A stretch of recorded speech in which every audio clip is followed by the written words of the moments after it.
How's it going, everyone? Welcome to the first episode of the Pod Squad podcast that is name pending. I'm your host, of course, Andrew or Elixir.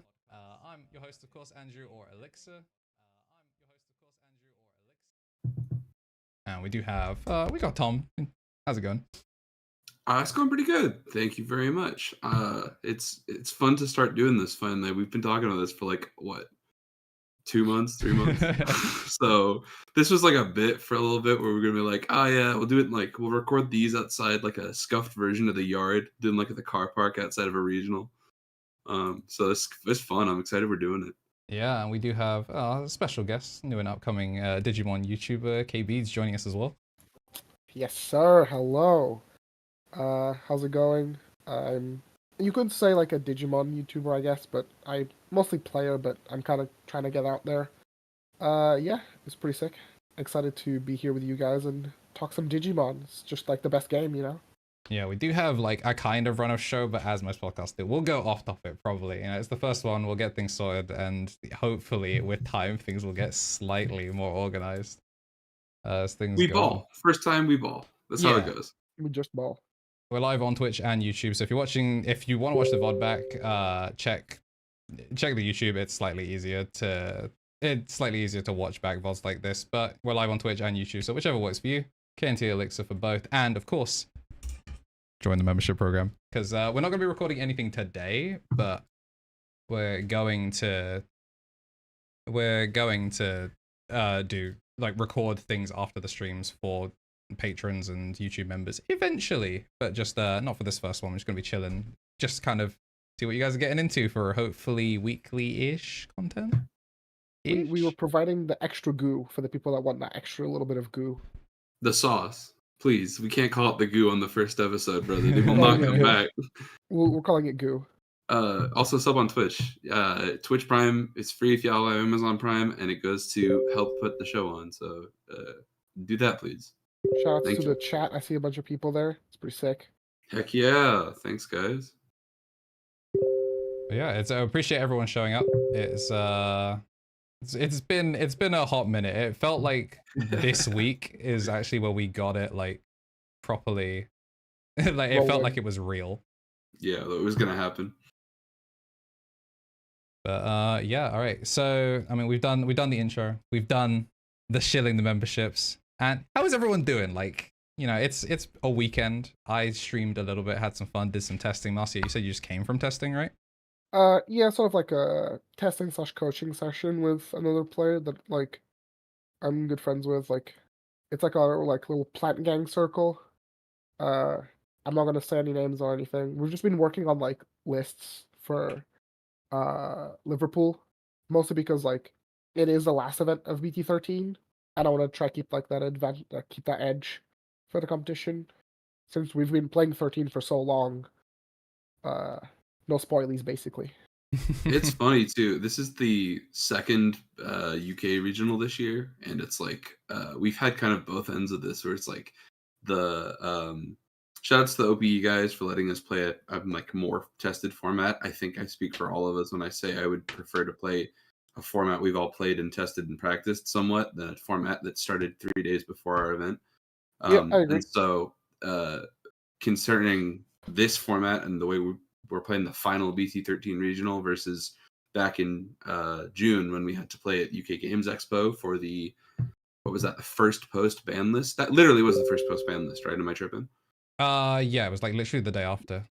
Yeah, so the UK regionals flip-flopping between format that was solved, or excuse me, solved is maybe unfair, but like format that is extremely like well documented and refined to, God, I hope my list still works. Yeah, we've kind of run the gamut this year for 2023. Card games are, as always, sick this year, but it has been a couple ups and downs. It's exciting though. I mean, as of the time we're live here today, it's like we will have finished day one of the TCG Expo Liverpool Regionals for Digimon. So I expect a good few folks. All three of us know to have done well. We got some folks who were playing today for the raid and trade online. So I think the vibes are good right now. Like the UK testing scene is I think on the up. I feel like folks are pretty keen to get some Digimon games in. Yeah, I feel like we're starting to set a reputation as well. Like, especially UK. I feel like we defend the UK pretty well, pretty frequently. Yeah. Like, online obviously is like It's whatever. different. But Yeah, there's like, I'm banter, pretty whatever, we sure at least all the UK events are won by UK players. Maybe, well, I mean, Corpse Head usually just holds it down. Yeah, I was gonna say there's a couple of guys that really clutch up, but it has been interesting to see. It's like as like even people have to be like, oh, you know, North America has its own kind of style, like LATAM has its own style, whatever. Like Europe is a really interesting one because it's like depending on the scope of the regionals you go to, like the player base ends up very differently. There was this thing for forever, like all the way through 2021 and 2022, where it was like the UK loves green, bro. Yeah. Do you remember our and- meta read for DC1 that was just so off? Yeah, I was pretty upset. Just That like, was well, like I sat next to or across from 6 Bloom Lords that day. Okay, what it was off for like mid tables, but like top tables, there was like what 4 Melgas? Yeah, 4 Melgas, 2 Blooms, and No, there was 1 Bloom top 8. There was yeah, top 8, yeah, 1 Bloom, but there, and then the rest was like a combination of like the one-ofs of like Blue Flare. There was a D Brigade guy, shoutouts, Secon, yeah, the usual stuff that you expect to do well. But mid tables, it was like green hell. It was like Grandis and Blooms fighting versus each other. Yeah, like I sat next to that exact matchup of like Grandis into Bloom on me and my boy Mini Kill. This was like round 5 on, I think we were like table 24 and like 26. Like he was like across the aisle from me. His opponent was a real jerk off. If I remember that match, got a judge call about some stuff that was just definitely wrong, but good times. Yeah, it was like the battle of the mid-offs. Every single table that I played in the entire second row in that musty ass London warehouse. We've had a top at all the LAN stuff we've gone to recently, right? Because Liam topped that event. He got 8th. Yeah, Liam got 7th. No, Liam got 9th. Liam bubbled the 9th. Oh, he bubbled 9th, right? Yeah, okay. Liam, he was 9th. I was 16th. Right, because he got you the. Wait, were you actually 16 on the dot? I thought you were like 14th. Either 16th or 15th. Yeah, I was gonna say I didn't think you were the like, actual cutoff point. Because then Ultimate Cup. Y'all, it's only been like 8 months. I can't believe we don't remember. Dude, it's because we keep just getting tops at other events. Like Ultimate Cup Fanboy Sweep was crazy. Yeah, Ulti Cup was funny. Uh, Speaking of Fanboy Sweep, though, yeah. shout outs to a couple of the boys today. Johnny and Saf went nuts. 2 top 16s today for Raid and Trade Online. Dude, I love it. We can get into. Was that Johnny? Because it said yeah, Johnny Lowe. Yeah. Johnny, okay. I got 7th again. I think this is, if you like, Johnny's statistics for online events this year are hilarious. His average place, if you count online, I think is like, I think it's 6th place. Like I went and like counted it all up. Like he's dropped from 1 or 2, and it skewed some of the stuff around. But like he usually like drops the lands to then go do the convention he's at. Sure. But for the online stuff, Johnny's got like 4 7th places. He can't go conning. He has to play. Yeah, he simply must pop off. The only reason they played in that is because of the EP5. Saf didn't even want to do it. Johnny held him at gunpoint. He's like, "You are playing, and you are getting me my my EP5 packs." Yep. And then Saf got 16th, which was hype. So, bro, do we want to go over that 16th? We can, yeah, we can do. I was gonna say, bro, that 16th is. We bubbled kind of hard at the last event. A bunch of us weren't super happy with it. Saf won, it happens, whatever. But like a bunch of us were like, oh, we're on the wrong side of the bubble this time. But Saf has the funniest margin I've ever seen. The differentiator between 16th place and 17th place on this event today was 6 decimal places. Why? 16th place was a score of 15.613572. And 17th place is a score of 15.612571. So, just an obscenely low ratio. Yeah, like actual filth. Yeah, it's very sad all the way down. It is one of those. So cameras are being cameras. Yeah, we're getting a little owned by OBS. Yeah, it'd be like that. We'll figure it out. Happens. It looks okay on the feed, so we're chilling. It will get better. I see there in the chat, Seb's asking about the 2 Magnumons. We're doing like a viewer Q&A segment later, right? I mean, we'll probably sprinkle them in. Like, the joys of being live means we can actually react to stuff. Like, I'm quite happy to go kind of off base if we want to. Okay. Short and sweet. The mangas are pretty good. They kill people pretty well. Oh man, for the first 3-color card, they picked a good one as well. Yeah. That is a quality piece. It really has me interested as well, because I was saying to a testing partner, DHM, the other day, it's like, man, like if they're gonna start us off with a secret, you know, the stuff that they're squeezing into this set is nuts. BT16 is hilarious. We had the Bolton event the other night. Shoutouts to actually no free collab. No free collab. Osman's in the chat. No, we can say that. We can Heck say yeah. Welcome, Osman. Welcome. Oh my gosh, we're at Slice and Dice. We did the thing where we took a bunch of people to a different store and then stole all their pricing. To be fair, it wasn't like we didn't pull up out of nowhere. Four of us won the raffle, Tom. Yeah. 4 of us won the raffle back to back. It's true.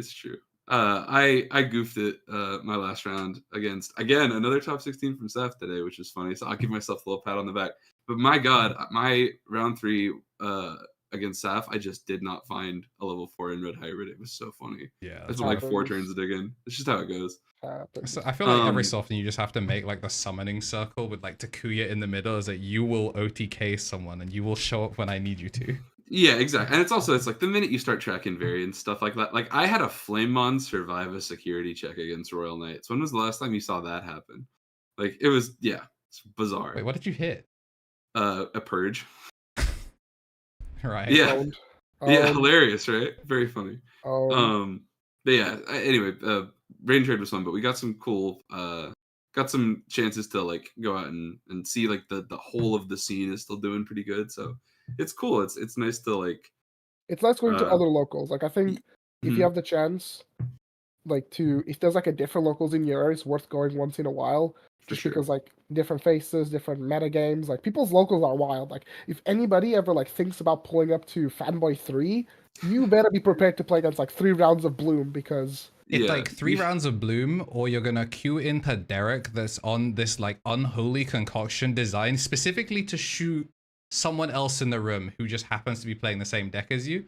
When Jambo rocked up to Fanboy and had to play the Derek round 1 and got smoked by the Merva box that was all floodgates, I was cackling. I was like, yo, welcome to Fanboy 3, dickhead. So funny. I remember the other one we had, which was the we had folks when we went down for the 3v3 in Birmingham.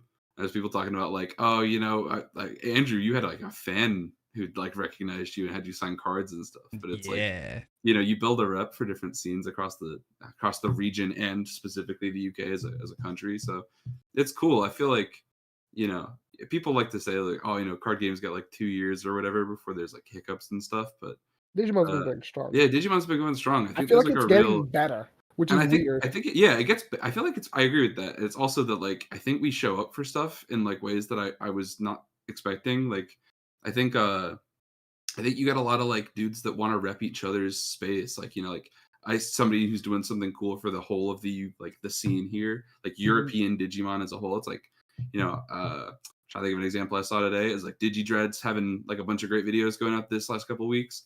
A lot of folks retweeting that, a lot of folks giving him some love. So it's just like, it's cool to see like, you know, rising tide raises all ships. So it's very cool as well, because we're all somewhat decentralized, because I thought he was London, but he's like Leeds, Jamie's London, Xander's London, we're obviously Manchester. And it's like, UK Digimon, it's like, we have a very, very strong scene. And so it's like, we got to make it the best. I think like we definitely have potential to like a UK player to take Euros. Yeah, it'd be really cool. I'd love to see it.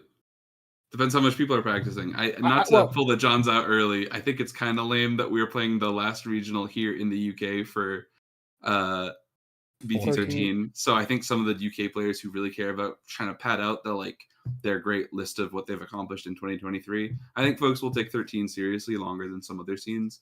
But, you know, that's not to say that people won't still clutch up for 14. So I mean, at least some people, they're probably not making huge, like, unless you've been cooking Belfer and you know that deck is dead in the water, so you need something new. I feel like if you're on the green like plants piles, you'll be finding your new lines for 14, but you'll still be you know, you'll be moving your salad around.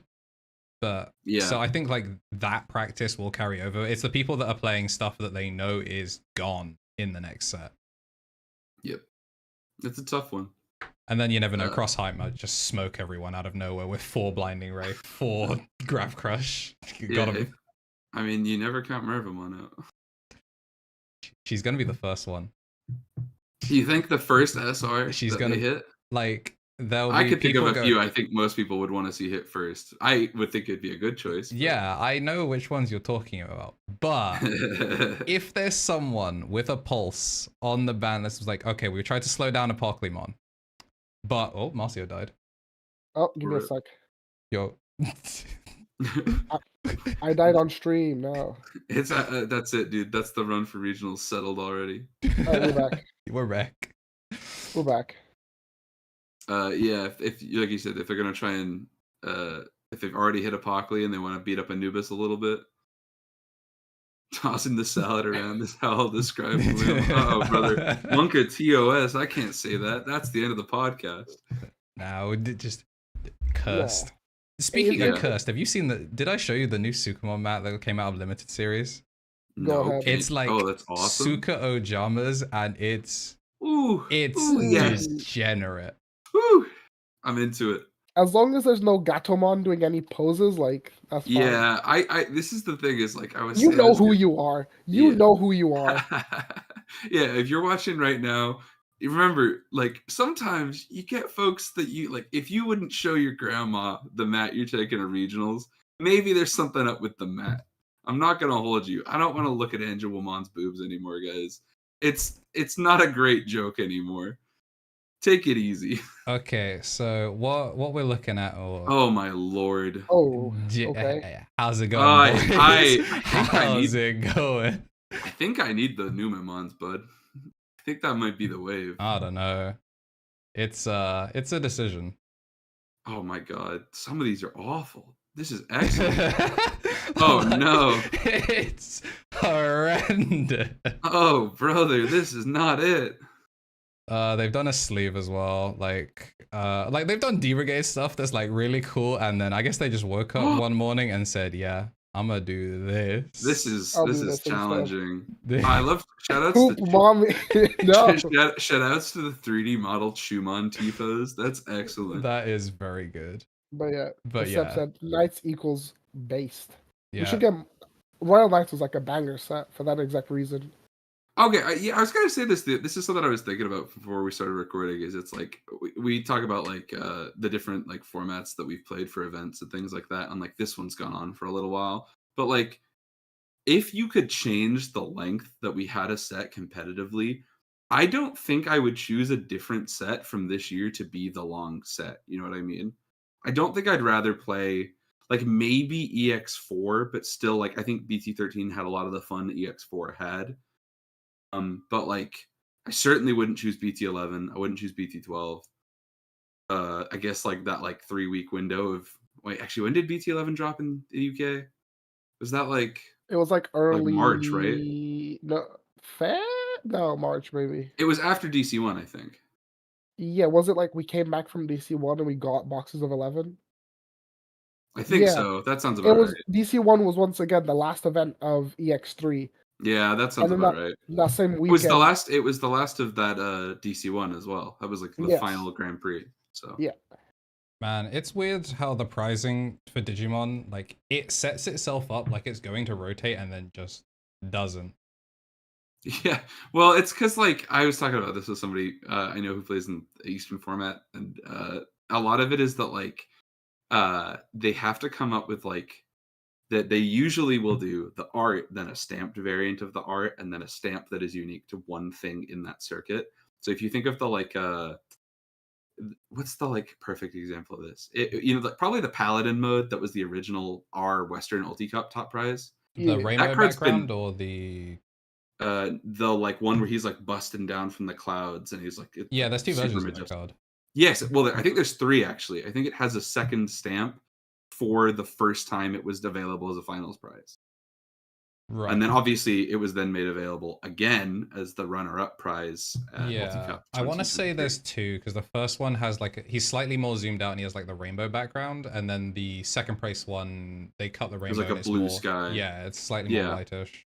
Oh, and that's even before the stamps and stuff. So Yeah, DC had pre-release for BT11. Yeah. Oh, that's right. Yes, Yeah. because someone If you pulled dropped, the you could do gold that. master. Yeah, someone pulled the one of Oh the my god. owners was playing in the pre-release, and his box he got it because I was playing M, and then just like we're just like I'm doing Ragnar nonsense. I just hear yes from next to me. Look over, and he just pulls gold master. I'm like, I hate you. That's awesome. But yeah, to catch up with chat, 13 was a nice fun. We can talk about like 13 as a whole, I guess, later. But I mean, I'm you done know what I to mean, though? 13 It's now. like of all of the sets we've played this year, I think 13 13 would have was- been the one I would have picked to play for 4 months straight. yeah, no, I think like 13 was if you were a competitive player, Uh-huh. okay, and you wanted to prepare for an event. I think preparing for 13 is like pretty awful because like it's a 'Cause really it's wide so format. Yeah. Yeah, but in terms of like if you can kind of pull up to like a locals with like a bunch of decks and do well. But if you Yeah. prepare, and even to like a big event, you can still do relatively well on like a tier 1.5, tier 2 deck, depending Mhm. like on matchups. But you know, it's one of those where like trying to prepare for it was like pretty bad. Yeah, I think there's like a lot of like tipping points for it too, where you know when the format is as long as this one has been, it's like you get to go through store champs, regionals, ulti cups. Like we had the whole thing for 13. Everything. It got crazy. So 11 that was was unbanned. Black or Greymon is the best meta. with That's 4 Greymon X. Yowza, brother! I played the heck out of that deck, but I don't know if I'd say the best of the year. I mean, like, it depends. Like, if you had a good matchup into Black or Greymon, like The 3 grandest dudes reading this. All 4 of you guys came out from under the same rock, like, oh, my bug deck. I only want mirrors. I knew what to prep for. Hell yeah, dude. See, that's what I'm saying. It's like when the format's super wide, there's like a different aspect of like the prep gets terrible, but the week to week is kind of fun. That's actually an interesting thing about mirrors. What do you guys think about mirrors in TCGs? Because I know there are people in fighting games that hate the mirror, but like I don't know. I mean, I play weird. Can I tell you guys like my least favorite BT13 mirror? Because I've played it a good bit. My least favorite BT13 mirror is Mirage. Oh, that sucks. It's boring as hell. Nobody has fun. It takes like whatever cool things each one of those 2 players wants to do and beats them up. I think like the mirrors, like if you're a good player and you know what you're doing, like you probably like the mirror because like they tend to be more skill expressive. Sure. I think it depends on the speed of the mirror. There are like Tom said, like the Mirage mirror sounds miserable.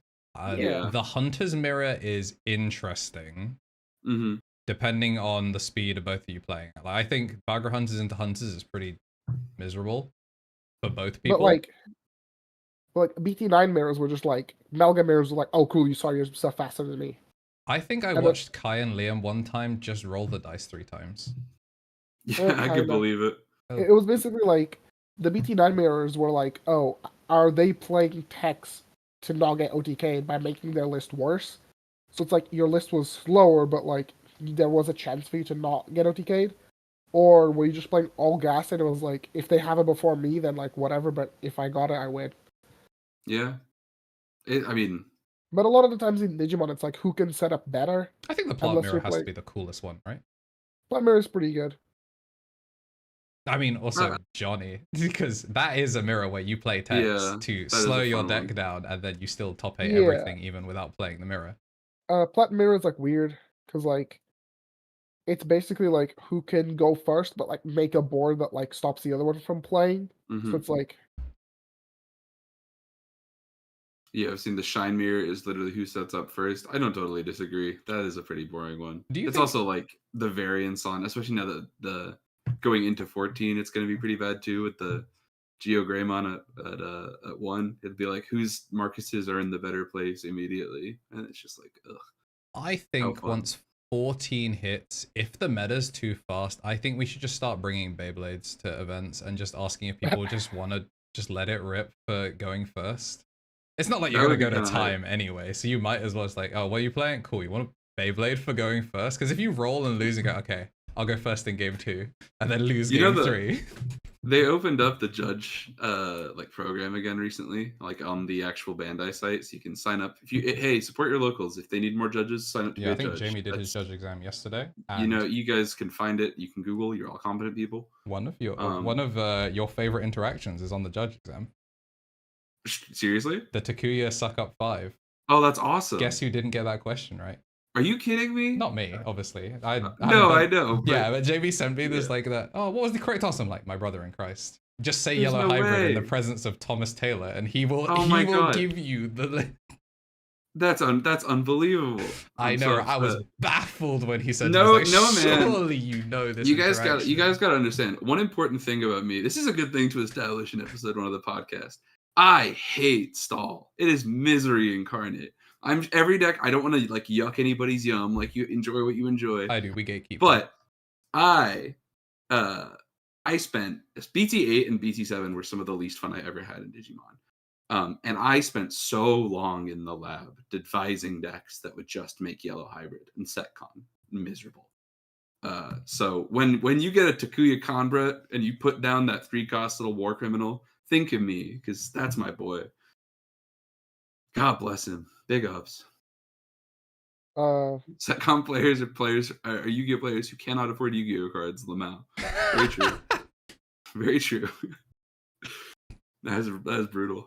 Our LGS is currently trying to get the Middle East onto TCG Plus so you can get cool stuff like the pre-release. Hell yes. I wish you luck. That is awesome. Yeah, the way I can't read and missed out half, I was like, why are you fighting the Middle East for cardboard? My brother, they're holding all the pre-release stamps. That's hilarious. Let the locals get their stuff, man. Yeah, it's so frustrating. If you have a group of players that really want to pull up and try and make a local scene and contribute positively to their game, it just baffles me when it's like, and it's always like really little stuff too. We were just talking about the event we went to at a card store. I don't know what the policy here is on a free clout. We haven't talked about it ahead of time. I don't mind it. Like Slice and Dice in Bolton. It was a cool little venue. They ran the Digimon event we went to simultaneously with a Magic Commander night. But I just kept hearing that there was a lot of stuff about like players wanted to buy product locally, like local players who show up week in, week out. And they were being like, nope, we got to keep some. And they wouldn't sell it to them. And it's like, who else are you holding this for if it's not for the guys that come through every week for your store? I don't know. It's such a strange story. But yeah, there's always a lot of stuff like that where it's like, you know, we always say support your local store, you know, show up for your local scene. It's important. But also, you know, they do have to meet you halfway sometimes. Yeah, like we're sympathetic to that. We're the biggest haters and biggest supporters of Fanboy3 simultaneously. Every time we go to a different store, we go, you know what? We can talk mad smack about our store. Yeah, we can talk mad smack about our store, but if I catch any one of y'all talking anything about Fanboy3, I'm gonna come through so hard. You have no idea. That is my mecca, brother. It is crazy. Like we'll be like, damn, everything's so expensive here, bruh. And then we go somewhere else and like, okay, it wasn't that bad. Or you'll go buy a product, you're like, wow, like buying Dragon Shields at Fanboy3 is like taking out a mortgage. It's straight up. You play round 2 underneath an air conditioner in the basement. This is awesome. We went we hit the bit for a little while. No, not Jesters. We went to Harlequins for one of the store champs. It was me, Johnny, Saf. Harlequins is okay. And it was like, up in Preston, yeah, like seeing all of the fans. I was like, yo, I don't know if there's even a fan in Fanboy3 because there was no Magic players. It was crazy. We had space. And then me, Saf, and Johnny took 3 of the top 4 prizing, and Morgan was the 4th one. So, lol. Beautiful. Big ups the scene. Yeah, it's like I'm glad that there's places where people like hang out and playing cards. Yeah, shipping fiascos are rough. Like I am still scarred by BT12. That was happens. That was. I mean, that was a particularly rough one here. But the one I've been thinking of, I know we'll talk about some Eastern scene stuff later. But there was a whole thing for a little while where it's like Filipino players basically who had qualified for like Worlds back 2022.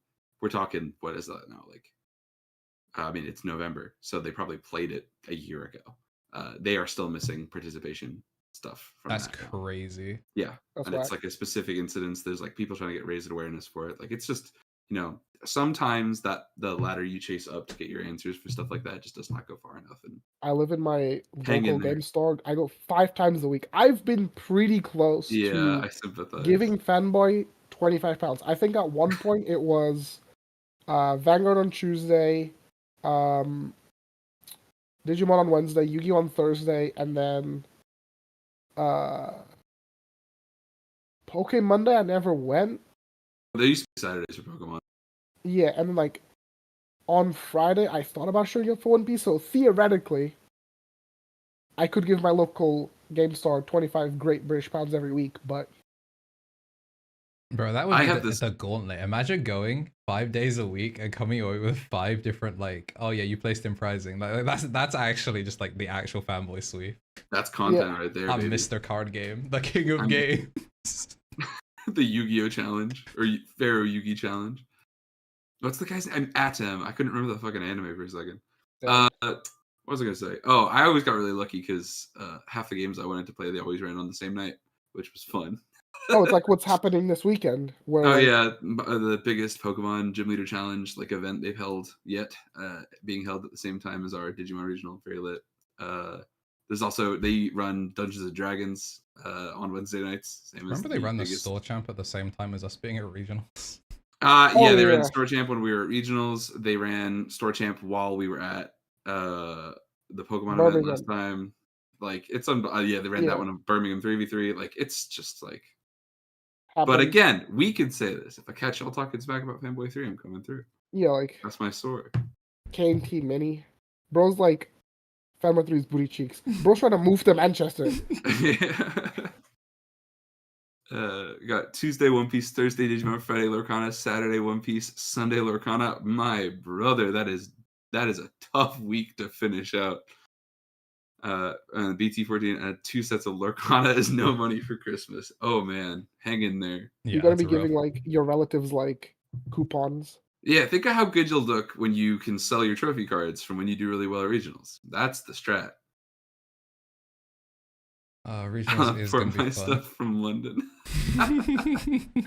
Yeah, I think that'll go great. Trust me. Peaky Blinders type beat. You wanna buy some boxes? He opens the squarest trench coat of his life. He's like, "You want to buy some products?" Oh man, I'll undersell Dave. Yeah, undercut him in his own basement. Wouldn't be hard. Brutal. That's brutal. But yeah. Oh brother. Moving on. Yeah, let's see. So we said before we kind of had like a little bit of a layout. So I think this could kind of be a good enough excuse. We got a lot of folks. Man, we got a bunch of people in here. This is pretty sweet. Thanks everybody for pulling through and watching. Yeah, hopefully this will be consistent. Obviously next week we're gonna be making other content, but like we will not be streaming a podcast remotely. But hopefully, if it's not a Saturday, we'll try and pick a day and just be consistent, so people have something to look forward to.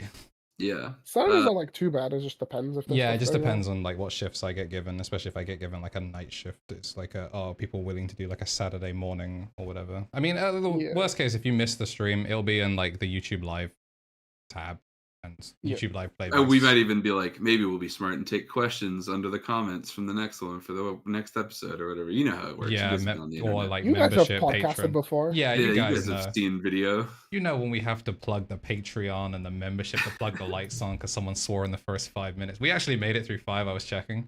So we I had my timer up too. I swear to God. We are chilling. We will receive no ad revenue from this regardless. I'm not there yet. Road to 1K, get us there. And then we can start actually making real cool content. Speaking of cool content, do you guys want to try and hack out what the West's been doing this week? Sure. True, what we've been up to. So, I'll give you guys the high-level stuff and we can go in through it from there. But there's been 3 really interesting announcements. Number 1, we've got a really interesting Ulti Cup announcement to go over for this. Sorry, I just saw the message to the podcast mid-match. Oh my God! I just smoked my round 4, anyways. Okay, but that's the playboys. We all go up with Red Hybrid, and then the games are 10 minutes plus minus whatever, and then we record at whoever of the 3 of us was the slowest. So you like pull up. I'm like, Andrew's he's like table. Andrew's like table 4, and he's like, haha, he was the slowest. We come through with like really big microphones. I got like a boom arm. That's sick. Dude. The West. So Ulti Cup. Let's start with that. That's a funny one. This winter we've had Ulti Cup. Yes, pardon me. It's running December through January. Currently announced. and it's an interesting one. People have. I remember the fallout. If you're here and you've been playing Digimon for long enough now, you might remember the reaction of the community to the first time Bandai printed blocks on their cards. There was those little O1s that started showing up on things, and I believe the first set was the starter deck for Gallantmon and Ulforce, but I'll have to triple check that. So that's not gospel. But people have been like, "Oh no, rotation's coming. What are we gonna do?" And like all this stuff. I've picked up a BT3 card. 1 second, I'm looking for a starter deck one. Yeah, see if you can find it. Starter deck 13 doesn't have any. Oh, it has the O2 block on it. Yep, that was so they split it up essentially yearly. It's kind of some wiggle room and stuff, but you'll know them if you see them. Show. Aren't you? Don't you have a? Yeah. Don't we have a chat we can post the link in if we have to? Yeah, that's true. Do that. But the thing that's going on with Ulti Cup this winter, which is interesting, is they are essentially giving us a very restricted version of a block rotation format. Kind of if you've played Magic or Pokemon or Vanguard, tragically, but not really to the same extent that they want you to think it is, where cards are legal in certain subsections of play. We're going to be playing an event like that for Ulti Cup this winter. It's going to be running from cards released in reprint booster 1, Rising Wind, all the way up to, in December, BT14, Blast Ace, and then with like a little asterisk next to it saying halfway through January, they're going to switch over to EX5 Animal Coliseum. So it's interesting. I have seen a lot of folks. Shout outs to Mr. Mogg, our local Hunters player at Fanboy. He has been devastated to have yet again another Ultimate Cup where he cannot play. He cannot play Hunters, which is pretty funny. I'm not gonna lie, it's a good bit. But it does present some really interesting things because it's like they've announced 2 like addendums to that. All promos that are printed in this time frame or cards that are reprints released in this time frame are totally good to go. You're fair use for them. Nothing wrong with them. And you do not have to have the exact printing of that card. So those are the like, no worries. It's not going to be super expensive. You're not going to get scalped out of RB1 cards randomly for people who are playing Ulti Cup. So those cards will actually cost money. That would be tragic. Yeah, well, you know, the joke of like the 2-month window where reprint Zwart D gets expensive, but the regular one stays cheap is going to be very funny. But luckily we got away with it, so that's not going to happen. We're going to be all right. But man, it's a funny format. We talk about it a little bit. Me personally, I'm actually really excited because Ultimate Cup, it was just like a glorified like standard format. It's like, yeah, sure, no. Well, the current one with no multicolor. It's like no multicolor. Or excuse me, single color, yeah. Oh, single color, yeah. But like deck diversity kind of just like dwindled over time, and it was like very clearly like, you know, there were just some decks that were like better than others. But this feels like that soft little reboot of like, we're now playing like, it's like worse Digimon. This is like as close as you're gonna get to like BT1 Digimon, where it's like generics, like because of the card design, like the new designers that they brought in from 14 onwards, they've been making a lot more generic cards, and like you can tell that like some of the cards that are in BT14 will actually probably be pretty good. Like the Plesiomon, and ironically, is like a pretty decent card. It's just it would never compete in current like BT14 format. But in Ultimate Cup, where it's like a much lower power level, that card's actually like not bad. Like Gomamon Ikaku, like the whole Source Strip engine is like not bad. You can theoretically play Greymon if you want. Like there's enough Greymon cards to make like a Greymon deck that you check for like 5 and then like Blitz Omni. You can kind of do that. Yeah, they would never let the Greymon card game not have a playable Greymon deck. Of course. I can't talk on this one. I actually think it's super based that Greymon is this good. Yeah, I think it's the Taste of Victory video on it was really well put together. Just like, oh yeah, like stand out to that video. It is like honestly one of the videos I start to show people now if I try to play the Digimon card game. Yeah. I think content creators in general have like kind of unironically up to their game. I think the plugging a bunch of them, the people that didn't get on it will be like, oh, I'm getting on the next article. And the people that were on it were like, hell yeah. Yep. And then I after that, saw, the East interview also did pretty well. So like a lot of people are like, yeah, we should stop just doing the same 3 types of content and start making new shit. It's Mhm. it's It good. was it's so sick as well because he like directly calls that. He's like, if you have more time, there's not like the ceiling on what you can make is so high. It's just like, oh, it's awesome. It's so sick to see somebody who feels like, you get out what you put in for this, and it's just like, I love it. You love to see the game you care about see some success.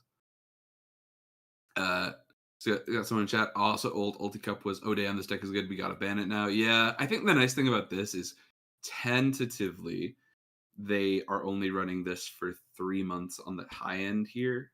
It's not going to go all the way through 2023. I think they'll Sorry, all at the way into least 2024. I think They they'll at might least do announce- February. yeah, they might announce like an extension for it because like a monocolor Ulti Cup started off as like we're doing it for a bit, and then they just kept like extending it. So I Mhm. wouldn't be surprised if they just extend the card pool like every set. Yeah. I'd be, especially with the titling it Block 03 format. I think that does potentially raise some questions. Yeah. But the reason I'm not 100% sure they'll go through with it is something we'll talk about later when we go on to the what's going on down in the East. But the LM 2-pack was finally made available recently. And if you guys haven't seen that, it's very cool. It is the first reprint collection which does not update card legality. A lot of those cards have kept their original block printings. Cards like Death-X-Mon are not allowed back in. They are not invited to the bonfire. It is all over for him. So I think they are being kind of cautious of like what they're allowing folks to kind of like keep their eyes on is like, oh, if we're going to do this as side events. They already did stuff like this for their 2023 Tamer Party EX 3v3 events over there. Where it's just block 3 cards and block 2 cards. They cut out all of block 1, so block 2 I think started in BT11 if I remember correctly. So That can't be right because the rookie rush deck wouldn't have worked, right? Because it had a bunch of floodgates in it. I can triple check that for you. I don't think that was an officially sanctioned Tamer Party 3v3. Oh, was it not? Yeah, I'm pretty sure the Tamer Party 3v3s are the ones that you have to qualify for. It is a little annoying that, like, I don't really care about us having different formats because of ban lists, but it is a little bit annoying that when we have events, they are not the same in the West. Because one of the things, like, talking to East, like, they never had the monocolor Ulti Cup with the exception of the Beelzemon Cup. Like, they did have a purple-only format for a small thing, but like, he'd never heard of, like, the monocolor format that we'd been stuck with for a year. And then our 3v3 rules are now finally homogenized because they have been playing the demonic best of 1 format, as well as the shared 4 copies as opposed to the entirely unique card IDs. Oh yeah, the card ID. Yeah, that's so now neat. You can actually share, like, X antibody decks can play with each other now and stuff like that. That's not bad. It's interesting. I genuinely prefer this, but like I would prefer it even more if it wasn't a Saki best of 1 25-minute fiesta. But I get that it's a side event. It will be really funny. I'm just like really excited for Ulti Cup. Like I don't think I've been excited to play like a format because like it's like you look at it, it's like what are you taking? Like okay, the BT14 one is like it's a little less exciting. It's a little bit less exciting. But the EX5 one has like a ton of potential. Like, I'm really excited for January's one. I couldn't tell you what I'm playing if I play at all in the December one. That's also why I think they're going to extend it into February at least, because we are the only people that have one EX5 Ultimate Cup. No other region currently on the results or the events list has an Ultimate Cup in EX5. There's a raid and trade online. Yeah, no, that's what I'm saying. Like Europe are the only ones that have an EX5. I see what you're saying. Everyone else, all of their current Ultimate Cups are BT14, so that they just get this, and then the EX5 thing applies to us once. So I don't think that they would then just give up on this. I feel like we're more than likely going to see BT15 and EX5, so everyone can play EX5. I think it'll be interesting as well, because the other thing that this kind of opens up to us as players is that they titled it Block 03. It's got a little thing in front of that that says Ulti Cup 2023. So I assume that means that this is just, they've made it very clear, like the prizing will be consistent across Ulti Cup 2023 events. It's always the Gallantmon BT12 line plus Crimson Mode EX2. Well, hopefully that means 2024 January might be the last time we see Gallantmon. Yeah, it's very possible that's when we finished DC1. As a Gallantmon super stan, I gotta be honest with you guys, I'm hoping it's another Digimon this time. Yeah. I don't want to play that many events again for a side format series if they're not all just going to be fun. I mean, I think that's what the only reason we went to DC1, right? Because we were just like, it's kind of. Oh, you guys really came through for me. I appreciate it. Yeah, it was like, we're gonna go for that. Gallantmon. And Yeah. like all forces $1 bajillion now because it's rotated out and is never coming back. So just show up, get your participation promo Gilmons and flip them in 9 months. Don't even get me started on this though, because then you're gonna get me on the pedantic, like, oh, I'm still missing some stamped versions of cards and stuff. Like the whole DC1 situation was so strange. It was announced to be coming back. I'm tentatively excited. Japan is getting the recently announced 3v3 sanctioned like side event Beelzemon stamps. They are being given those for their DC1 this year. Excuse me, I guess the Eastern format, it's not just Japan. But the Eastern format players are being given those for their DC1 2023 into 2024 events. So who knows what they're doing. If we get DC1 back, it'd be fun. It would be cool for them to have like more events that they can have the options to cycle through. You know what I mean? Like I think it'd be cool for each scene to have something every month. I think that'd be nice. But yeah, one day. I don't know. Bandai are weird with letting us know what they're gonna play in what order. Yeah, my thing is like if they kept the monocolor going for this long, I hope like this one sticks around for a little bit. And like, yeah, being online kind of sucks at first, but like I think it also gives people a chance to sort of like experience Digimon at a much lower power level. And so like if you want to compete, but like you don't want to play like BT14 or EX5 where like those matters are like messed up. Like if you're a new player trying to get into the game now and you're trying to compete in like EX5, you will get cooked. Wild.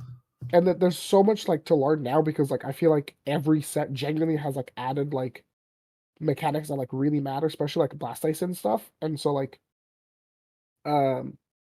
with the block 3 ultimate cup, it basically gives people like an easy entry point to like get their feet wet, you know, like try some Digimon competitively, but like the deck's how much like lower to the ground, so like it's like you know more what you're playing around or playing into, as opposed to just like you just get comboed and you have no idea what happened, you have no idea how to stop it. Mm-hmm. It has potential if you like white bread and like water without ice, then like this format's gonna be cool. But if you want to do like Anubis combos and like Grace Nova like turn skip, this is not for you. Yeah. However, Grace Nova does have potential in EX5. I'm so excited. We can't get started on this already.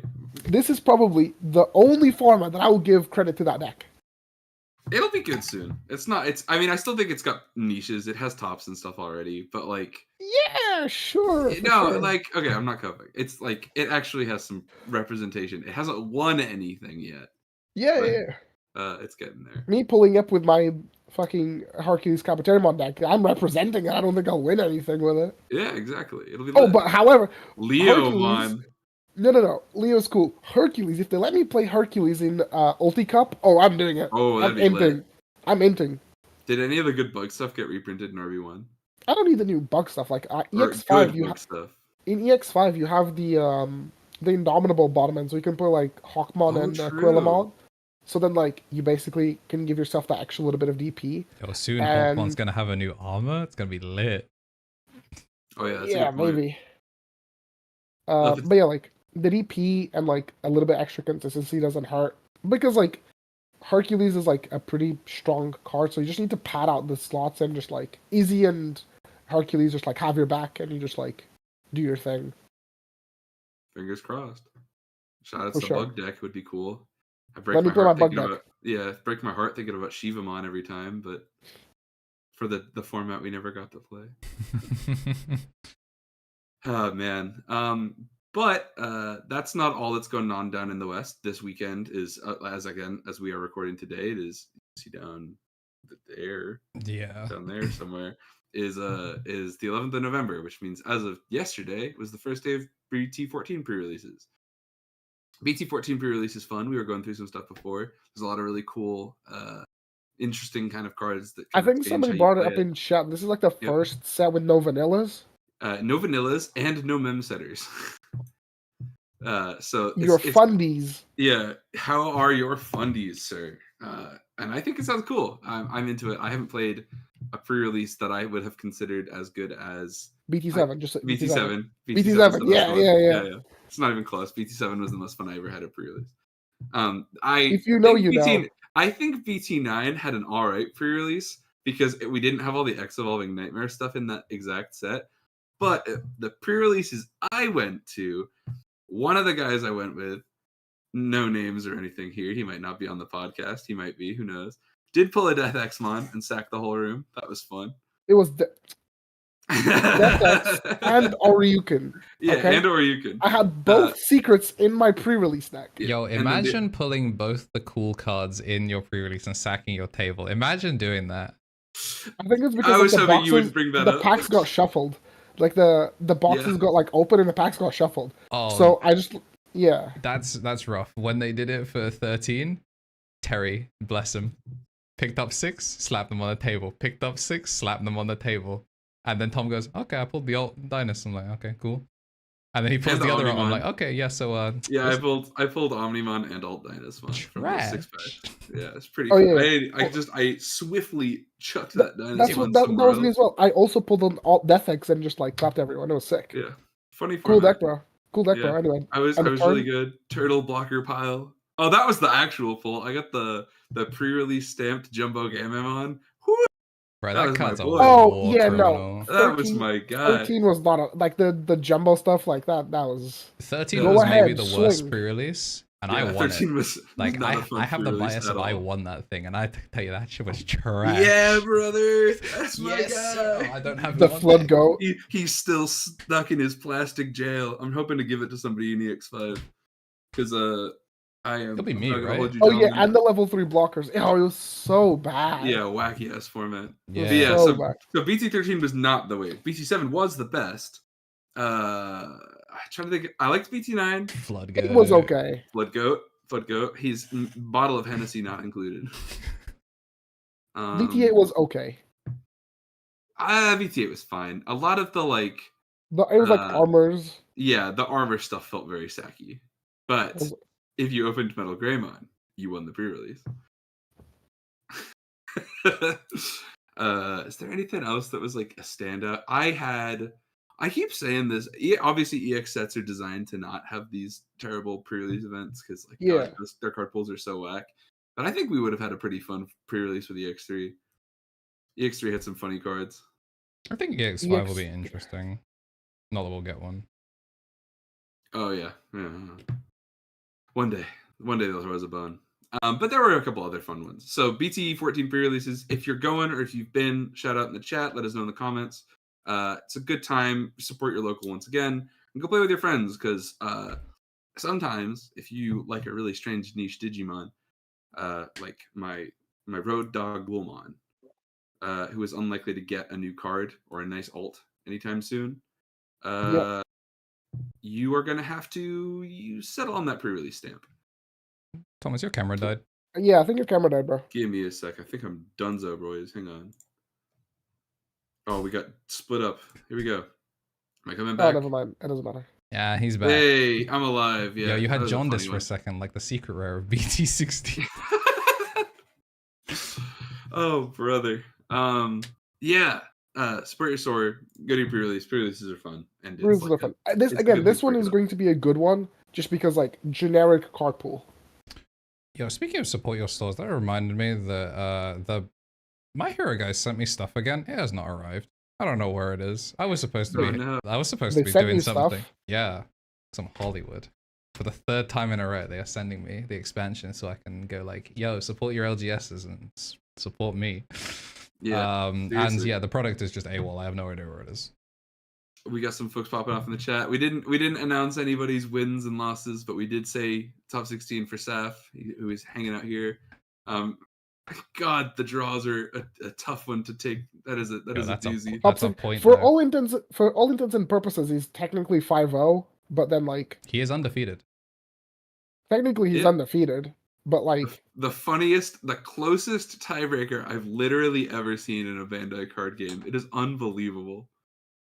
Oh God.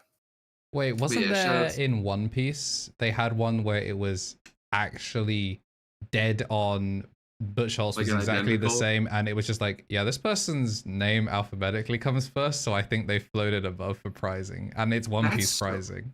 Ooh, that's so funny. Because I remember Imagine- Eggman tweeting about it. It's like, I hope that's not what it was, but there's no reason otherwise that Christopher Zhu should place under something Yeah. beginning with A. It's like, Yeah. hmm. I think it's funny too because like a lot of the Bandai, we talk a lot about like Bandai loves to just make a new game and put it out there and leave it for us.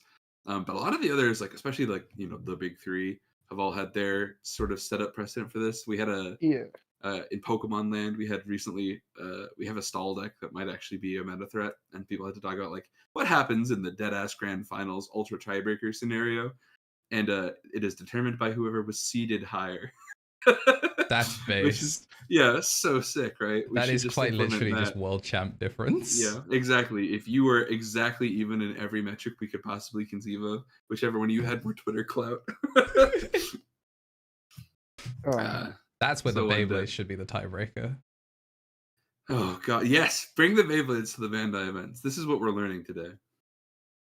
Wait. But with No, it's Tomy that make. I was gonna say Takara Tomy produced the Beyblades. And then it's Hasbro that do the English. Yeah. So, Hmm. but with that, is there anything else you guys want to cover for the West today? No, I Anything think else that's that's- been done this week? like- We've got some cool events coming up. We can talk about those a little bit later. We have like a tier list coming out some point next week, I think. Yeah, that'd be cool. We'll get some folks to have a little look at what we think for 14. Yeah, and then like, yeah, we did the 14 tier list. We've done, well, regional was today. I mean, Pre-release. if it talk. comes out around about this time next week, some of us will be getting ready for the 14 event the day after. Yeah, pretty Yeah. much. A funny one. Man, it's crazy. The Or day two, or BT14 day thing. two. I was thinking it's gonna be like, oh, people are gonna scrounge together whatever decks. So I'm just like Nah. looking at some chats, like, yeah, I've got my full Luger list. I just need 2 of them dogs. I'm ready to smoke on Sunday. I'm like, I'm very lucky that because of the unsanctioned 3v3 that I won, I have like 6 boxes in the bank like waiting for me on Sunday. bro, Well, That's probably such a earlier. crazy amount of dude, cardboard I to have in a was hotel so room. excited for that because I was like, oh, I'm just gonna leech their stuff. I'll be able to play armors, and just every person I've spoken to is like, yo, demo decks, we got Asmodee. They just aren't real. They're not real. I don't know what I'm playing in that Sunday event. I can't lie. But yeah. It's gonna be funny to watch as I was gonna say we as a gang have collectively booked accommodation for this event. So where you guys are gonna open 6 boxes and keep 6 boxes, we'll have to figure It's gonna that be the out. bunk setup again. Yeah. No, we have we're bringing like the long like storage boxes. We're bringing one of them to just store all the 14 stuff. That is Smart. intelligent. Yeah, it'll be good. They got the Greymon trial decks instead of the Imperial ones. 2 bags of it. Greymon trial decks. Oh, Wait, a jester? that's OD. I'd be so mad, bro. Wait, the like old ones? Yeah, No, like the ones that were at like it wasn't They had Comic-Con, Gen sample Con, printed right? on Yeah, it. yeah, like the ones from like Gen Con this summer. It was like Melga. Yeah. The one that And actually has they the had like correct a text. technically different foiling and stuff. It was like you could get your cards like attendees to Gen Con, and I think was it Gamescom in Europe? It as was, well yeah, it was had something that? like that because it has the Wegarurumon that's actually got the right text on it, but it also has not eligible for tournament play on it. Yeah. 2 Comedy. bags. That is rough, dude. They had sample printed on them. Yeah, that's the one. Yowza, dude. That is a doozy. I would be pretty Bro, and Seth upset. actually plays armor. That's like actually just like, yo, thanks for the money anyway. Yep. Seriously. I mean, hey, in a couple of years, those are going to be cool collectors things. That's all I'll say. Now, call up Asmodee? Yeah, straight up. Yes, Yeah. sir. I don't know. I mean, I guess I could just keep jamming Vmon in my deck for a bit. Kind of Ball cringe. out, yeah. Give it a go. His last ride before he gets replaced with Bukamon. Yeah, Yeah. jamming. Jamming Pokemon, jamming Vmon. But All yeah. right. Should we? Yeah, What's but the if East that's, if, lead up that's, to? if that's everything for the West, we can go through what went down in the East this week. Speaking of complaining about Bukamon. Yep. East Here. side. Let's move forward a good 4 months, and he's still not banned somehow. I don't understand. Let me tell you. Oh, Geen for life. Oh my man, Geen Imperial. Hell yeah, that was my favorite card I ever gave. Shout outs to Shinny Carey, my homie. Got the Geen Imperials and didn't notice for a little while. Kills me. Yeah. So let's talk about what's going down in the Let's talk Eastern about format. East and not the channel, but like Not the channel and the nice guy. A couple big things for the East this week. This week marked the start of reveals for BT16. The full finished conclusion of the additional 8 bonus cards. That's what they're actually called. They're bonus cards because they're not reprints and all. They're not all alt arts and they're not all reprints. They're bonus cards for Structure Deck 17, which is Double Typhoon. EX6 has had its like store announcement box art revealed, so it's basically like this like weird yellow and purple blob with the Digimon photoshopped out of the art, so you don't know what Digimon are in the set yet. But if you've seen the V pets, you know what Digimon are in the set. And lastly, we'll get to LM2. That's a thing I kind of talked about it earlier, but LM2 now available with some dire consequences. I'll go over this really quickly. It's a seeded set. The entire set is seeded. Oh, every single booster pack is seeded.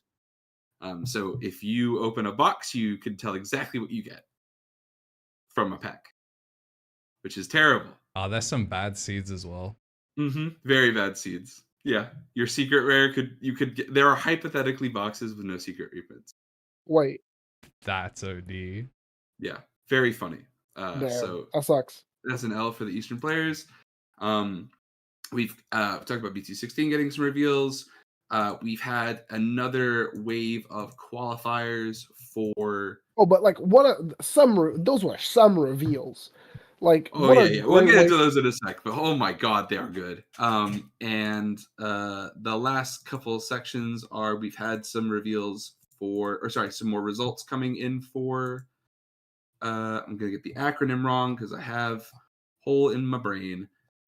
Season 3 of the GCS qualifier, which is essentially the Eastern format block entry to like international and national championships, with some real upset winners.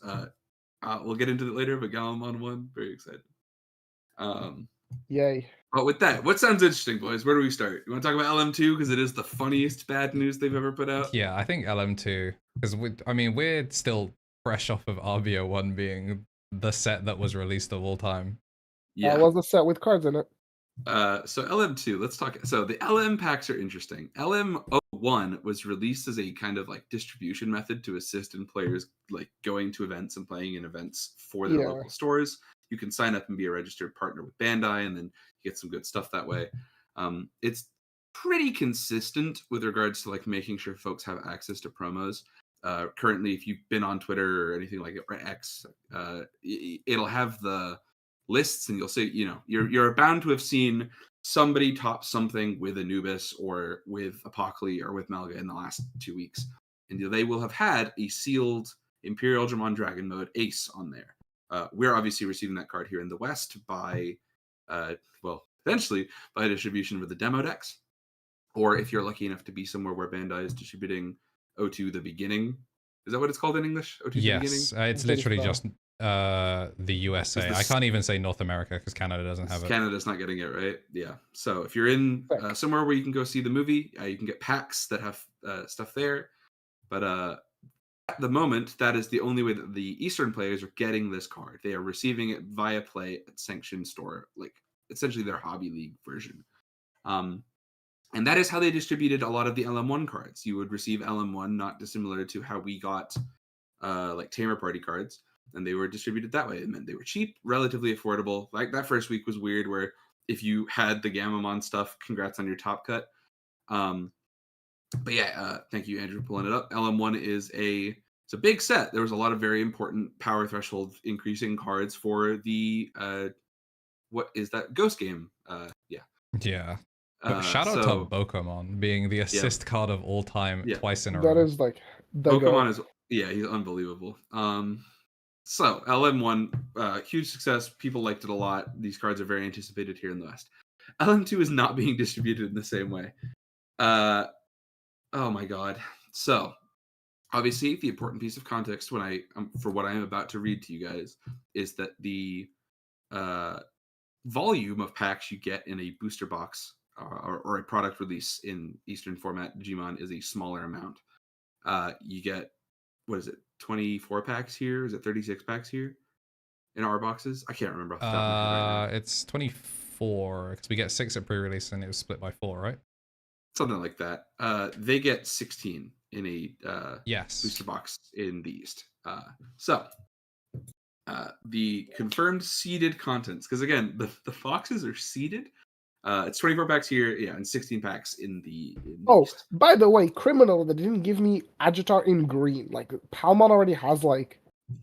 I guess Palmon like has the tournament hall, EPs, yeah. With the event pack stuff, they could have very easily like given Agitar something. I'll be honest, that's something I hadn't actually noticed until the Palmon was that they had backgrounds. Like I saw the border and my brain just like filtered the rest. It wasn't until it was like Palmon came, I was like, why are you back? And it's like, oh, border plus background. That's weird.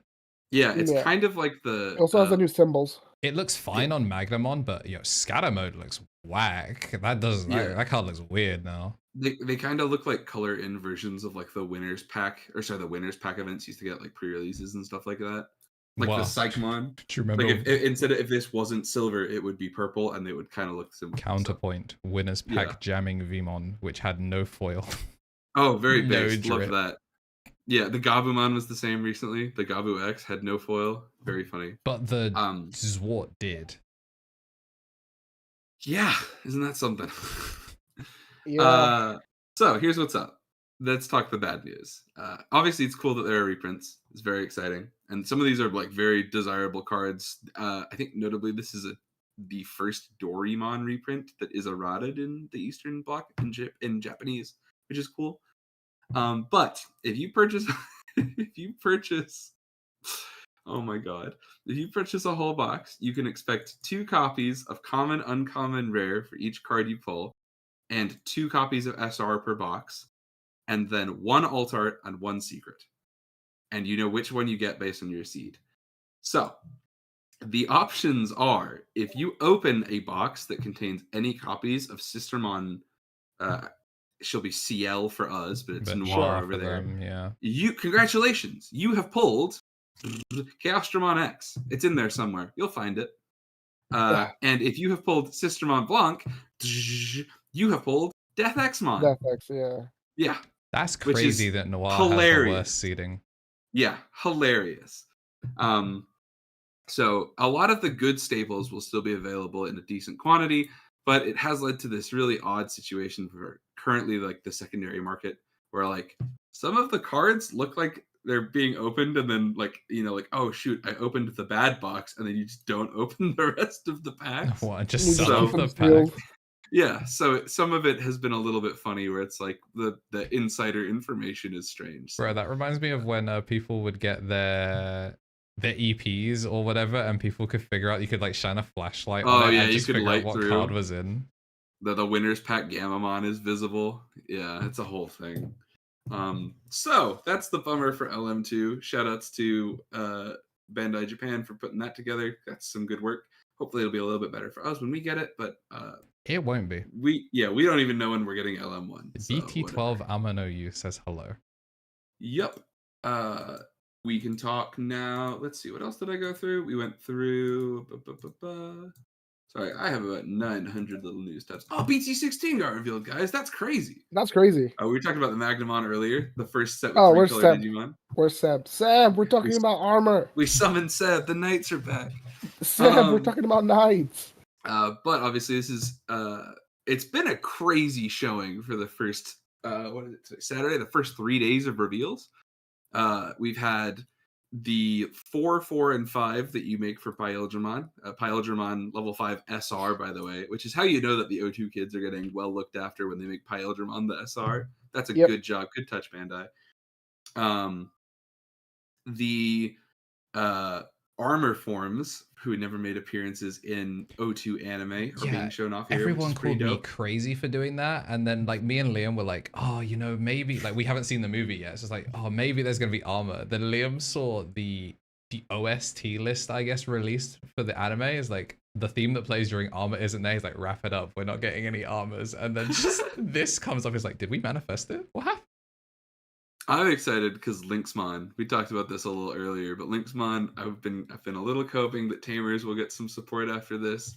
And Lynxmon is the first thing Renamon beats up in the anime. So Finally, maybe there's hope for you, boy. Renamon. Biomerge Rika on the way.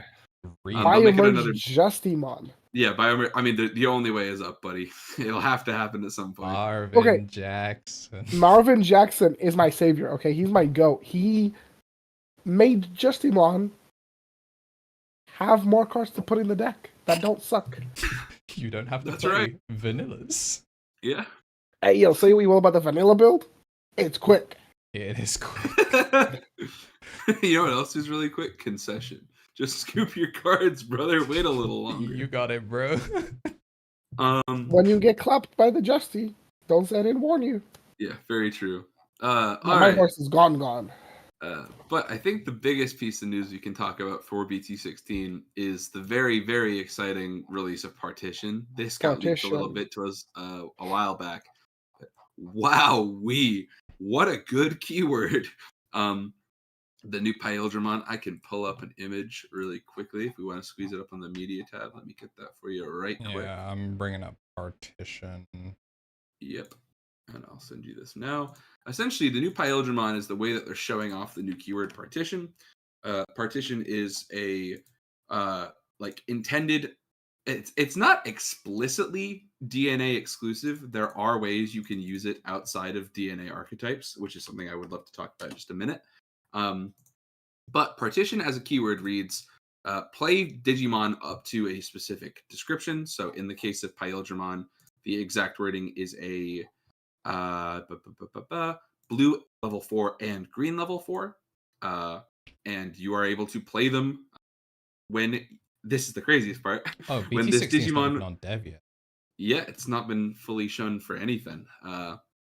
It is when with this Digimon with one of each specified color in its Digivolution cards would leave the battle area other by one of your effects or in battle, you can play one of each card without paying their costs. If you'd like, I can send you, here's the GOAT for translation, Mr. Russ Marrow. You can pull up one of his tweets. He'll have the correct text there if that'll help you out with the media tab. But Partition's a game changer for a lot of these DNA decks. Having the two pieces immediately able to be used again and now being printed with like kind of that awareness of what the on plays will impact this deck building for, it changes a lot. We kind of joked earlier that this Paildramon has as much text on it as all of BT1 did. And we're not really that far off. It's kind of insane. DNA as a mechanic is obviously very powerful, and inherent rush is really good. But golly, this dude sure does stun the board and then proceed to push damage in ways that people weren't expecting. Yeah, because it's all of it's like both of the BT9 fusions in one, right? Yeah, it is essentially an excellent middle ground between the two Paildramons.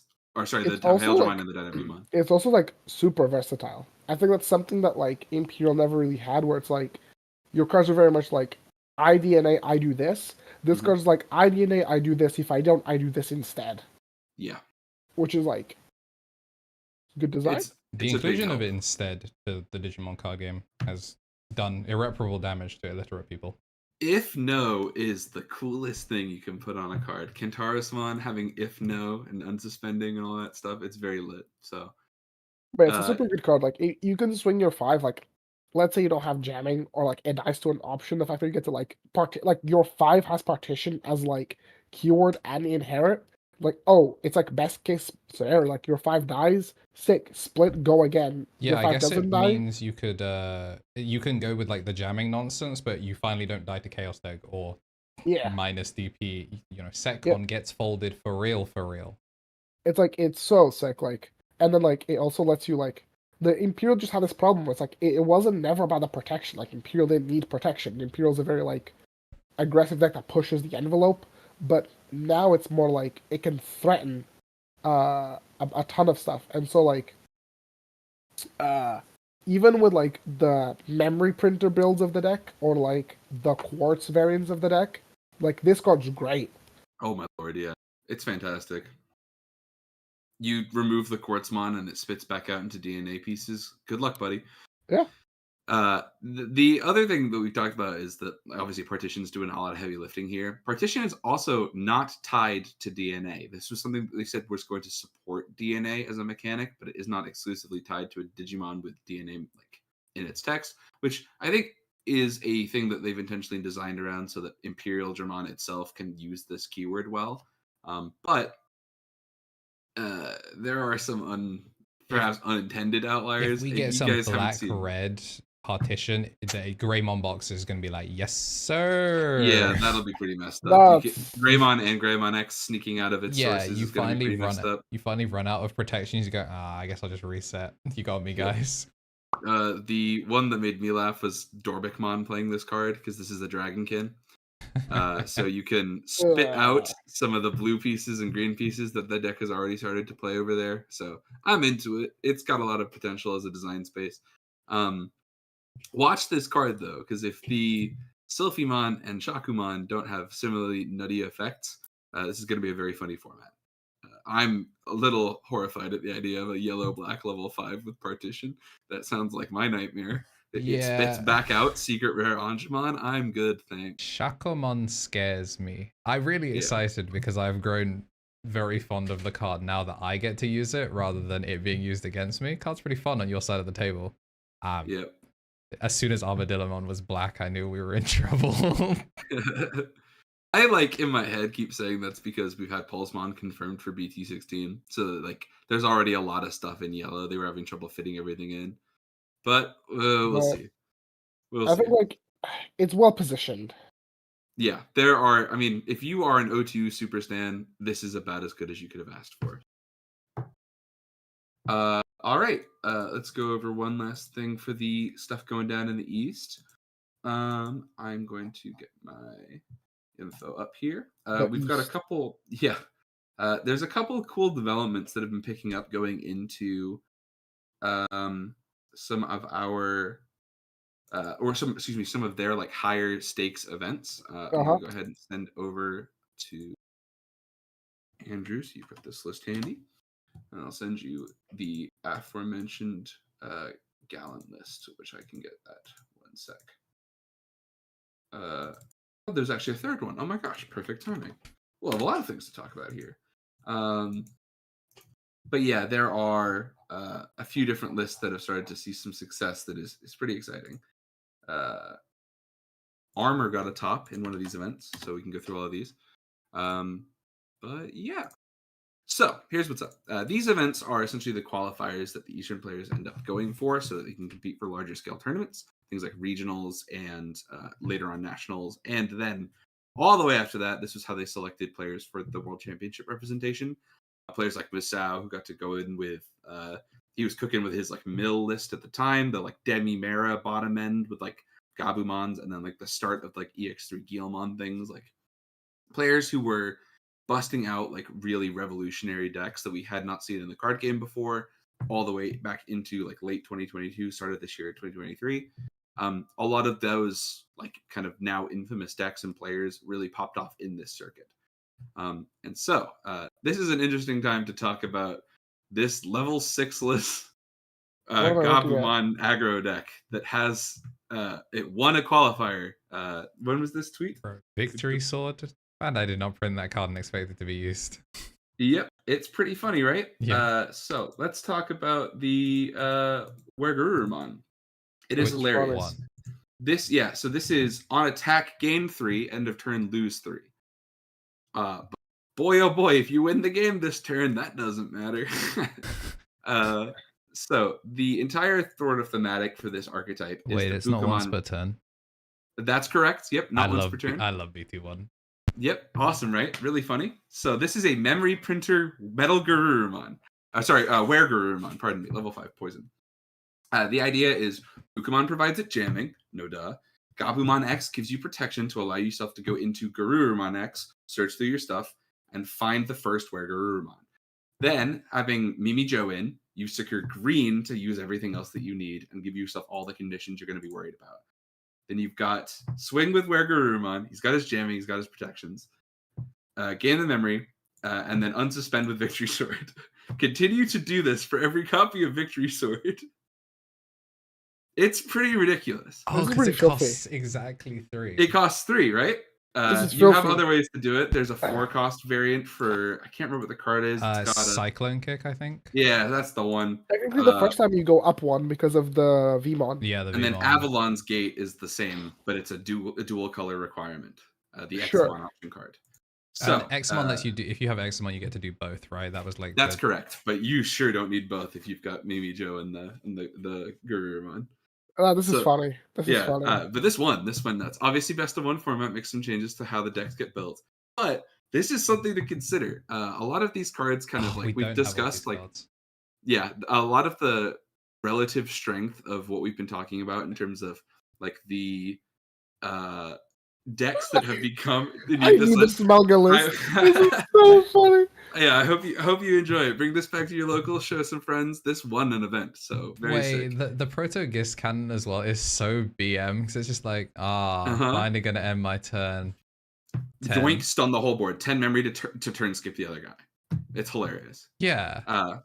Yeah, it's awesome. I'm obsessed with this. It's such creative deck building, but it's kind of one of those things where it's like people have talked about like the relative strength of like the BT14 onwards block of cards and their higher card quality. Like the Bugamon is broken, the Helugar is broken, Analog Youth gets broken tangentially because he's stupid. And that card should have been hit a while ago, but it's there.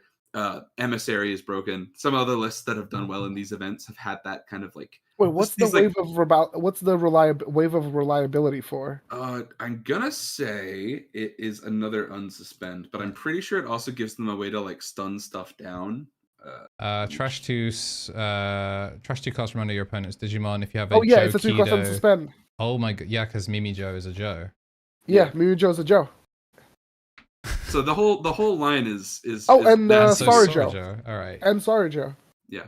So the whole thing's hilarious. I'm really that's funny. That's really fucking funny. This is a sick list. Yeah, it's cool, right? It's a level 5 beatdown pile. This is something that I would have expected Johnny to walk into the building on a Tamer party. He's just gonna giggle and flip a blue egg and go, Johnny, you don't play blue. If we see Johnny Low, we can tell him he can't bring it to a Tamer party because it won something. Yeah, you draw 1 million from the Garuru. You have the protection. Oh, and then like your X antibody is like your finisher because it's like your last unsuspend. One additional unsuspend. Yeah, but you don't tend to have trouble. Like think of the different ways you can unsuspend this pile. It's not too difficult to make the 5th. Oh, I'm putting this together. Yeah, it's really cool, right? Get these if you guys want the Pod Squad download here. We're not a Market Watch kind of dude. We'll save that for Mario. Get your BT1. Get your BT1 where Garurumons in early because they will get expensive. The name is just I don't know if they'll get expensive. It's just a lot of people have been talking about this list. The guy went unbeaten on the day. It is. I mean, I think it's because like you've never seen it before. There's no counterplay. Like you're just like best of one, baby. There is counterplay. It's Quartz. Well, it's like Quartz. But Quartz is way too slow. Unless you do the armor texture strat. This deck is lightning quick. That's the thing with a lot of these Garurumon engines. Like if you guys haven't kept up too much with. I mean, yeah, sure. Where a Garuru X is like broken. Yes, but like it's also pretty much always the fastest OTK deck we've ever had. You are typically dead on turn 2 or turn 3. What rare is this guy? It's uncommon. Yeah. Oh, uncommon. So get him in early. Did BT1 even have pre-releases? No. It wasn't until BT. Not me going to a card market right now. What was Spiral? Not the live recording shopping. I believe so. But yeah, so that's what's up with this list. Congratulations to. I'm gonna try and find the player name as I had it written down earlier because I thought I was doing something smart. It's a very funny list. Am I stupid? It's being called Debt Where Garurumon. It is. Or like Lone Where Garurumon. I'll be honest, Chief. I think you're good. Agatha York has 32. Excellent. Let's get them all. We can sign them out and give them away at events. He's gonna be like tonight. Like I'm. There's gonna be like 5 people buying these like Wergarus, and this guy has gonna have no idea what caused it. Yeah, he didn't see the memo on Actually, the podcast. Yeah, you know what? You can get the 1p cheaper, but everyone buy from I have no idea who this person is, but Agathon York, he's just gonna have the weirdest. Get it from Agathon He's York. gonna have the strangest day at Royal Mail tomorrow. He's gonna just be like, oh, where are they? Why does everyone what happened? Yep. So that's the first list. Obviously, I figured we should start with Melga because people, if you've kept up with BT5 and BT15, this is one of those boogeyman archetypes. It is as fast as it sounds. It is ridiculous. Well, you just played this in EX5, right? Like, this is yeah, EX5 hypothetically, legal. this is an EX5 legal variant. So you could take this to like NA Nats. Well, aren't we missing one card still? No, the Gabumon, but you could probably change the Gabu for something else, right? Well, no, but if you're taking it to NA Nats, you don't have BT15. Oh yes, the Gabumon is BT15 next. Yeah, but that's what does Gabumon do? It like draws. Yeah, he is the card draw that you want. So, but his card draws only once per turn, whereas Promo Garurumon is actually. But I think he's the only Gabumon that is card draw. Yeah, but like you could theoretically you can play this deck without it. I don't think this is the card that like makes or breaks the deck. It's your first draw, then after that it's irrelevant. There is enough other ways you could replace that card. It's just like, remember, you're on Bukamon, not Tsunomon, so there's lots of weird things there. But that's all that to say. If you go ahead, I can't remember what order of links I sent you. This is like a funny casino deck. Cool. This is let me find. This is pretty close to what I'm gonna be on begrudgingly. Me when I have to play that good Anubis. No, it's Merva. Like legit, it's. Oh, this is the Tamer Western Championships. Yep. Sorry, it took me a second. Yeah. So this is a like larger scene event. But the interesting thing about Tamer Western is they've had, I believe, I've been told this. Wait, hold on. Really quick. The Greymon brings up a good point. This is basically like the promo Blackwell Greymon OTK, just with Garuru. Sure, it's a lot like the promo BWG OTK, except instead of like options that cost 0, the entire deck is like built around printing the memory and paying for the option cards. So reminding Bandai frequently why once per turn is a necessary piece of card text. Yeah, so even if they hit some of the other stuff, you'll still end up with things like this lying around. If you think that's funny, it's not in the docket for today, but we could talk about it later. A new variant on War Greymon has started topping in EX5. They're playing none of the only actually named Metal Greymon they play is the Secret from BT1. Because, oh, baby, that puppy does have a 3k DP inherit. So if you make the biggest, dumbest Raid War Greymon deck with like 30,000 DP, golly, you do kill the other guy. I mean, it's pretty funny. That's pretty cool. But we'll come back to that later. Yeah. But this is what I'm saying is a lot of these BT1 cards are started creeping back up. Let's talk Anubis. Andrew, this is kind of a fun one for you because obviously you're I know you probably are the single most well-known Anubis dude here in the UK. Oh, in the UK, absolutely. No contest. Yeah. But Europe, it's me and a couple of Switch. Yep. Shoutouts. He made the great profile for that. What a homie.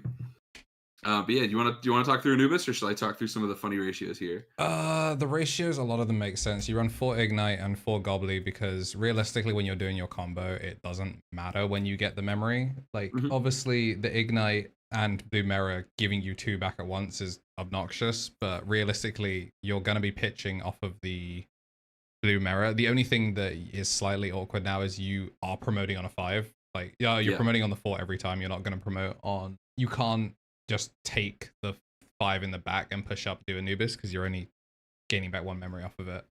Sure. So like there's that. The new raid Retaliate Demon. Saber-Dramon is so funny. And then Merva comes down for what, 2?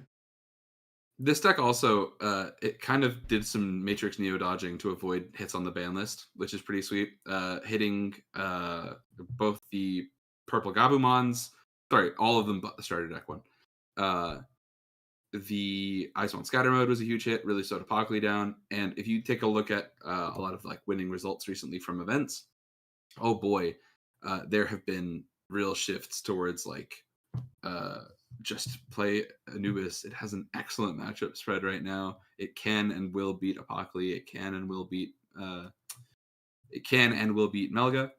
But the thing it can and will beat with some question marks is if you want to click the little arrow there to go to the next deck list on this tweet.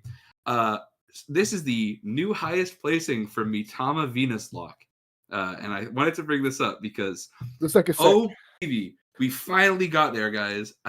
A yellow control deck that isn't SetCon, and it's doing something.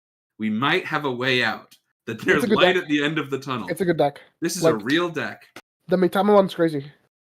Essentially, if anybody's unfamiliar with Mitamamon, the idea is that it's got a first lingering effect to give all of your yellow Digimon in play barrier, which is a keyword that I don't believe it inherently is once per turn. No. You can burn a security to protect your Digimon from deletion specifically. This in combination with Venus, where the other important effect is Mitamamon applies a lingering -1 security attack to Digimon whose levels are equal to or less than the number of security -2, right? Or is it divided by 2? Deletion by battle. Yeah. So we can go through the Mitama in a second, but essentially it applies the lingering floodgate that Venus needed to control the board. It's sec -2 if your level is equal to the number of security that you have. So once you hit... also barriers, deletion by battle. Yeah. Only by battle? There you go. Yeah. So, we'll come back to why that's important in a second. It does make a difference. The lock is not unbreakable. But, oh, brother. The idea behind this deck is you essentially want to build up the first Venus and create the Mitama play as quickly as possible. You need to stockpile your memory. That's why this deck is on 4 trainings. The two Memboosts as well. The whole thing is go as fast as possible up through evolution. So you can have the first thing out to play, and then Patamon skips a level to evolve. Then you go in with training to go to the next level, and then close the turn out with the Mitama. You've created the lock. That is your first turn in the control loop. And Kari also, if you're skipping onto the 4 as well, Kari gives you a memory, so she's a spark. Also, Mitama plays out another body. And yeah, there's a ton of really important stuff here. It's rush barrier, isn't it? Yes. It gives your stuff. The thing that you play out. It's like you burn security to play it out, and it gives it rush. But it gives everything barrier regardless of. Yes. If it's like it's like barrier, and like it applies the -sec. But the other kind of key detail here that Usman has pointed out in our chat is that yes, this is the second deck in this top cut with jamming level 2s. It has sort of prompted some discussions from a lot of players I've seen about Bukamon was already one of the top like public enemies. If you played or watched a lot of JP-BT14, it was a really funny format because there was just 4 boogeymen. People wanted Bukamon, they wanted Messenger, they wanted Analog, and they wanted Hellugar. Right? Or, excuse me, not Analog, Hellugar, and they wanted Patamon. Those were the 4 cards everybody wanted hitting. And here we are again, Patamon's new fun yellow vaccine control deck. I think this deck, like I've seen, this is like a version or like a way to play the deck, but I think you can play a more like turbo version of the deck where you can get the Mitama and the Venus on the same turn, but you need to play around like TK and Messenger of Hope. Mm-hmm. That version is like way faster. Yeah, Emissary Digivolving everything for 1 is done. Or Emissary, sure. Yeah. And you can play the Gatomon as well, because the Gatomon, like, there's a Gatomon that reduces the Evo cost. Mm-hmm. So you can free play and then, like, Evo into the Gatomon and stuff. Yeah. None of the lists we're going to cover tonight feature the Gatomon stuff, but I do want to give it a shout out because Yellow Vaccine is kind of starting to take its foot back here in the format. It has a pretty bad Apocalypse matchup, but Apocalypse did get hit pretty hard. Yes, it does have it doesn't have the reduced play cost. It just has the can't play by effects, which I assume is to improve its Anubis matchup. That's correct. Yeah, that's why this deck got so. Despite all of that, it still didn't quite clutch out against the Anubis, which I think says maybe a lot about the relative strength of Merva more than anything. It's also the niche that like yellow is getting is like yellow is moving away from like traditional healing and more into like controlling through like sec minus or DP reduction, which I think is fine. Like that's fine. Ultimately, if your deck has a win condition, like Mitamamon, like kills you, which is good. Like the yellow needs a way to kill the opponent and not like fatigue the opponent. But the other thing is that I lost my train of thought. That was sick. Were you talking about the Gatomon for the vaccine stuff? And like why this build isn't on those? No. Oh, the Pillamon. Right, yes, yellow. The other yellow deck that Japan hasn't really put any respect on is the the Sukamon deck, like the Metal Sukamon Etamon deck, like but specifically EX5 Metal Etamon. Mhm. That deck is genuinely a really strong deck, but a lot of people are writing it off because like, oh lol, it's a poop deck. I'm not gonna play the poop deck. But Yeah. genuinely, it's a really strong control deck, and it does have the ability to play the Pillowmon. Now, the Pillowmon is 2-player sided, so it can affect you, but if you're playing the control deck, like, you'll take away, like, obviously you would always stop Anubis from popping off because, like, Mhm. why wouldn't you? Yeah. But like, I think it's something that the Metal Etamon deck can choose to do. It's like whether or not they want to play the Pillowmon, and I think like more yellow decks will start putting in that Pillowmon. yeah, I hope to see something like that. I think the interesting part of like the Metal Etamon deck and its weird trajectory going from EX5 to 15 is that it doesn't actually have a very good Melga matchup. So while Melga is as fast as it is, it does kind of gatekeep it out of being able to build its board. But that's like Blue Unsuspend OTK does its thing, part 9. You know what I mean? We've seen this one before. I think when we eventually get to some kind of action being taken on this deck, we might see some more Metal Etamon. But yeah, I mean, like, we, theoretically speaking, you could play like Bancho Leomon, and like that Mhm. stops like Blue Unsuspend. Yeah, it'd be cool, right? There's a lot of stuff. And then the last thing on this tweet that is really interesting is we can go through this a little bit. There have been some kind of like pushes towards like blue good stuff decks recently. East featured on one of his videos a couple weeks back it was just kind of called Blue Aggro. Yeah. Yeah. But this is a kind of sidebar to it where this is a true blue. It really is Mirage. The top end is intended to be doing Mirage combos. But there are a few pieces in here that you might find are a little like, oh, what the heck? This is playing 4 Gorillamon. That's weird. That is weird. One cost turbo. Yeah, 1 cost turbo sure does enable Zudomon Ace. And so the He's entire also like 6 KDP, by the way. Yeah, he's yeah, like but the deck has jamming. Potemon. Yeah. It's nice, but you know. No, but like 6 KDP means that like it's hard to be contested by like other level 4s. Yeah, that's true. And then he is an excellent target for a Gomamon to turn into. So, He also, by being 6 KDP, means that unlike it's like the Potemon versus a Red Veggie. You play Red Veggie, it'll be cheaper, and you'll be able to leave it there for like a Zudo. But by being 6k, it's outside of a lot of easy DP deletion thresholds. It doesn't die to Hunters, it doesn't die to Burning Gray. Gallantmon has to work a little bit for it.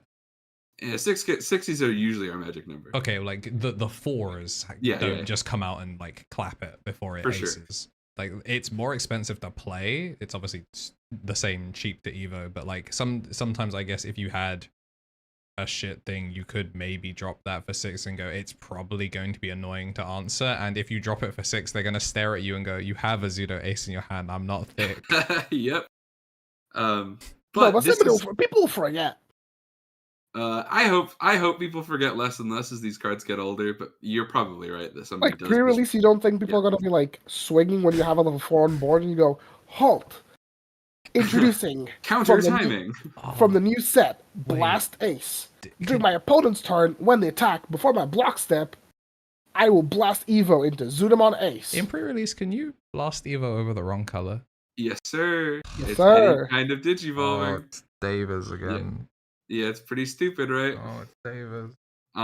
But to wrap this up really quick, the other really cool inclusion here is Amphimon Ace. This is a card that a lot of people have kind of hyped up because the LM1 cards are all just super high quality. But Amphimon Ace representing like an additional way for you to push aggressive damage without needing to commit to a full burst mode line is a really exciting development. So what we're kind of looking at here is not the Wergaruru.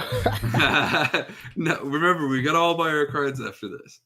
Yeah, Amphimon Ace. You can read that out for us if you don't mind. It's a little small on my screen. Yeah, you may trash up to 4 blue cards in your hand. For each card trashed by this effect, trash one card, any one card from under your opponent's Digimon or Tamers, then return one of your opponent's Digimon or Tamers with no cards under it to its owner's hand. When attacking by returning 3 Jellymon from trash to the bottom of your deck, gain sec +1, which is obviously not going to come up. Yeah, it's not super important here. You have occasionally, like a lot of these blue good stuff decks do sometimes play the Jellymon pieces, but like, yeah, it's kind of superfluous. Again, the intent for this list, as I understood it, is that it was trying to resolve Mirage loops, but that's how it goes. Yeah. And the last link I sent you, Andrew, is this is not the exact 50. I've been trying to find it on Card Meta, so if I do find it while we're talking about it, we can go ahead. But fellas, it finally happened. It's the best day ever. Gallantmon won a premier event. And look at that. That I'm is over the the most moon. vanilla, These are the white cards bread, they included. like no glazing, Well, like you say that. gluten-free. That is BT5 Magidramon. Yes, that is mono purple. Mono purple BT5 Magidramon. And the idea Wow. is, if I can find card metas, I can Not see to take away from the deck, but it's like Yeah. Gallant has always been like okay. It's just like unless it's like a super specific format, most of the time it's like if you're like a top player, why would you bring Gallantmon unless you're like a Gallantmon Andy? Yeah, unless you legitimately thought it had something it was doing that somebody else couldn't answer. Yeah. But the quote-unquote fair deck puzzle going on forever. I will not waste our time because oh no, here we go. I found it. Here you go, Andrew. You can pop that one up Gluten-free. on the media tab. Gluten-free, yeah. So this is our this is Evo Cup winning Gallantmon. It's an interesting build.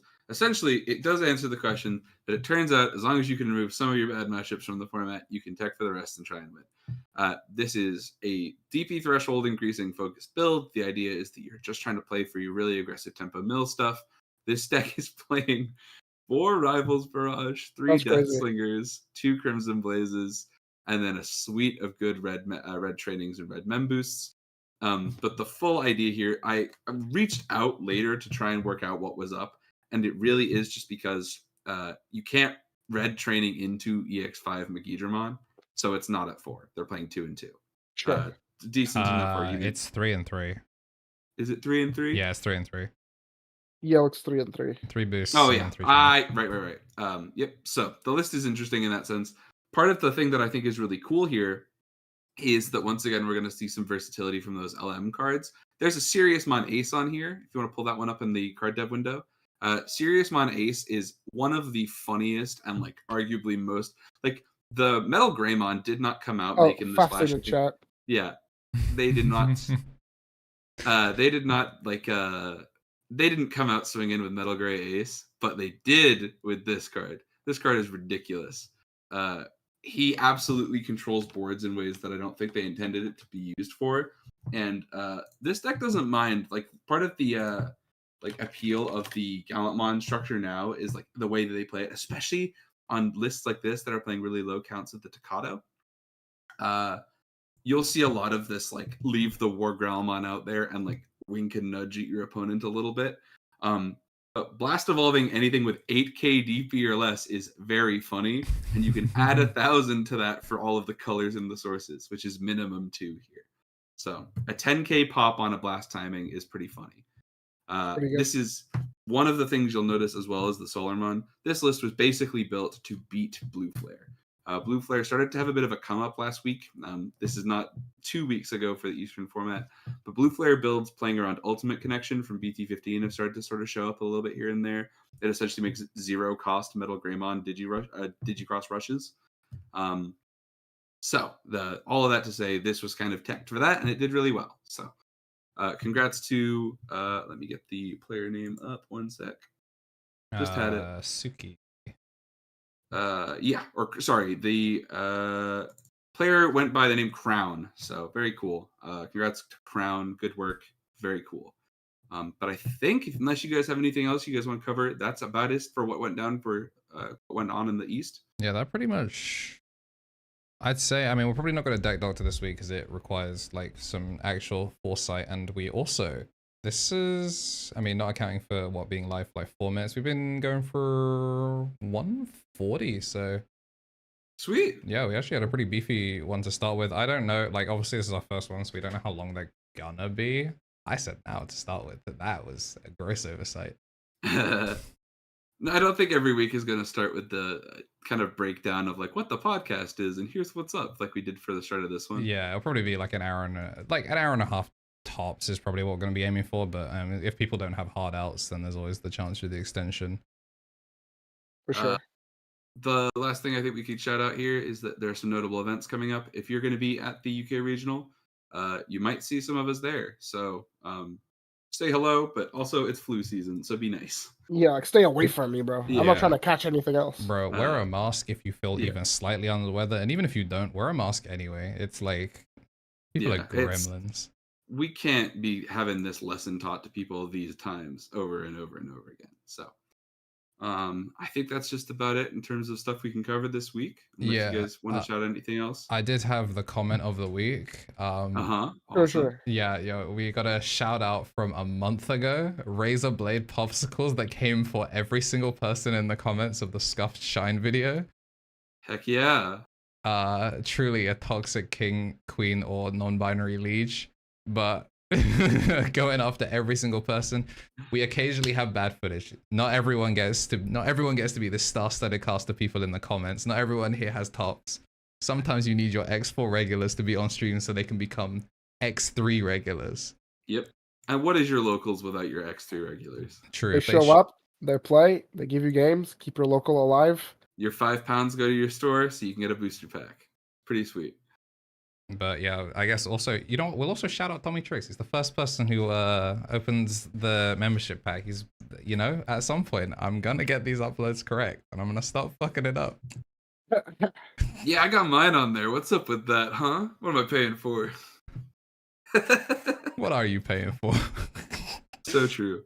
True. I mean, what you will be paying for soon is going to be like bonus segments that we record after the podcast. So even more reason after hours. Oh, what the fuck have I've just broken everything. What? Yes. I have broken everything. The podcast's about to end. Yo, it's Jover. What the fuck did I do? No scuff here, fellas. All right. Is there anything else we want to shout out before we get going? No, I think that's it. Thanks you guys for being on. No worries, anytime. Same time next week. Well, definitely not. No, not next week. Next week, if I'm not going to I'm not going to day 2 for Liverpool Regionals, I'm going to the hotel bar, and Andrew and I are playing Rivals of Aether. Yeah, that's no. We record the podcast at Liverpool. Oh, wait. Can we talk about the thing that we will be recording at Liverpool? The tier list about a certain group of characters from the Digimon franchise? Yes, sir. Could this be the first official teaser? Yeah, okay. Cool. So, gentlemen, if you guys wouldn't mind, we'd love to know what your favorite Royal Knight is. I'm going to share here in the chat. Let us know in the comments. If you make it this far in the video, we appreciate you guys watching. Let us know what your favorite Royal Knight is. Pick a fun emoji to show it off. If you like Jessmon, get some knives in there. But let us know about your favorite Royal Knights. Because some Royal Knights ending the BT13 Royal Knights set. We've got some special Royal Knights content coming soon. Yeah, so it's going to be very, very fun. And yeah, hopefully we'll figure out a time slot and we will get this under control. We will actually do Patreon membership content. So if you enjoyed the podcast, show up next time. Keep an eye on the notifications. And maybe we'll even have a fourth person, another guest. Thank you, Marcio, for joining us. It was great to have you. It's always fun. And yeah, looking forward to seeing the chaos that ensues when we have 4 people. It's okay. It's fine. It'll be fine. It'll be fine. No worry. It'll be fine. I'll set more timers so that we don't talk about BT14 Pre Release for 20 minutes next time. Yeah, but like... It was hype, though. It was nice. Anyway, yeah. Support locals. Have a good rest of your night. And card games are sick this year. Yeah, all right. Peace. Peace out.